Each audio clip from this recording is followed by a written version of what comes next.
All right, you've unlocked a level of math where you're expected to make matrices from systems, okay? We need to have matrices for a lot of different things in the real world. Programming, engineering, eliminating using the Gaussian elimination method or the Gauss-Jordan elimination method.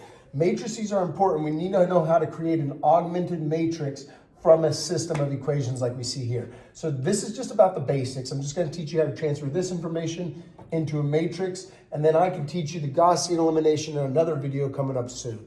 Okay, so let's take a look here. How do we create this system into a matrix?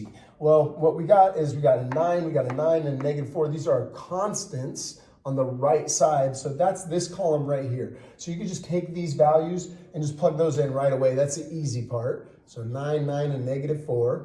Okay, now over here, what you're looking at is 3 columns. Column 1, column 2, column 3. If we look over at our equations, we've got X column, Y column, Z column. And if you're wondering, yes, X goes there, Y goes there, Z goes here. So we are going to be stealing our coefficients.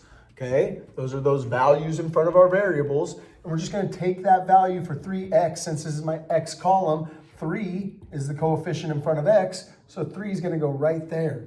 Okay, now you might be wondering, what do I put here if it's just Y? Well, we should know by now that if we have a variable all alone without a coefficient visible, we know there's a 1 there. One thing I tell my students to do, write the ones down, because then you can visually see them. It's going to be a lot quicker going and transferring your information in. So the Y is a 1 on the top, Z is a 2, so I'm just transferring 2 over. Here we got 7 for X. I've got -6, make sure negatives need to be included. -1, 1 would go right there for X column. And then we got -5, and we've got -5.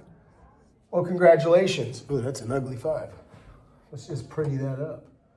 Congratulations, you know how to make an augmented matrix now from a system of 3 linear equations. That's all you gotta do. Just take the constants on the right side, transfer them over here to the right side of that line. That line is showing the equal sign, essentially, okay?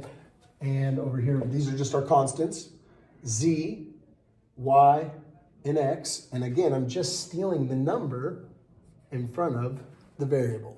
Now, once you have these matrices made, you can do a lot of different things with them, but we're just going over the basics in this problem. I just want to make sure you guys can transfer information like that into a matrix, and then tune into my next video and I'll teach you how to actually use this matrix to solve a system of 3 linear equations. A little bit simpler sometimes. It all depends on the values you get. Hopefully this makes sense. Study hard and good luck on your upcoming test.